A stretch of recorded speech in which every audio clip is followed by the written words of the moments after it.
Today I wanted to talk about the pelvis and in how understanding its two anatomical movements, anterior tilt, posterior tilt, how it can help to better create depth and stability in your postures.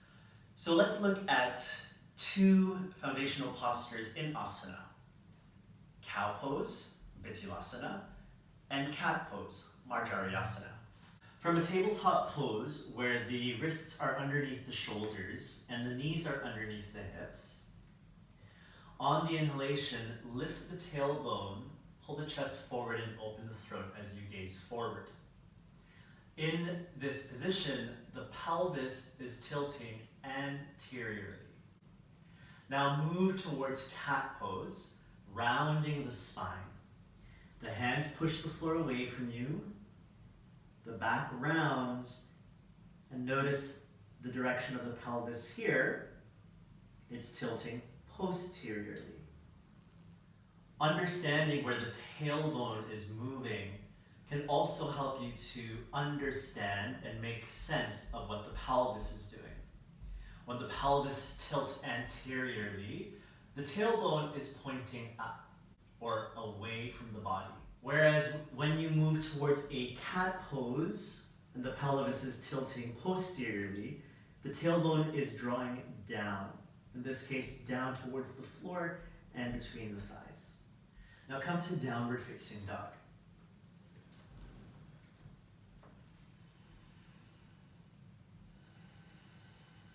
Step the right foot forward. Lower your left knee to the floor. And start by bringing your hands on top of the thigh.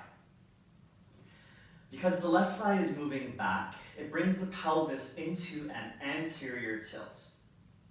There's nothing bad with that per se, but as you start to lunge deeper, and if you add the lift of the arms, the lift of the chest, this can create a deeper compression in the lower back. But by countering that through an active posterior tilt, so what I've begun to do here is think of drawing the tailbone down, much like I would do in cat pose.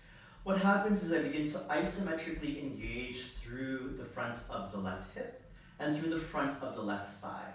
So that while I'm sinking forward, I've engaged the front of the leg, so it's able to stretch in a more active position.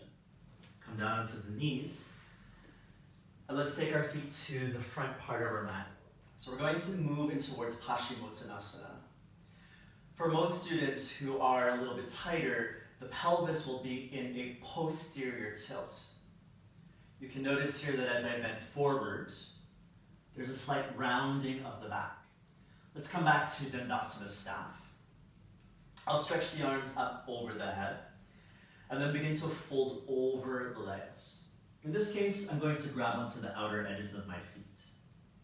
I'll inhale, lengthen the spine, and then bend the elbows to forward fold. Now the heels are pushing down and reaching forward, and what I can do to further lengthen the hamstrings is try to connect with this feeling of an anterior tilt. In other words, as I'm folding my body forward, I'm thinking of drawing the flesh of the buttocks back. Or you can bring your attention again to the tailbone and imagine drawing your tailbone towards the back of the space more actively, so that as you work towards creating that lumbar curve, you actually create more depth in the back part of the legs. And you create more of a fold. Try that out and let me know how you feel.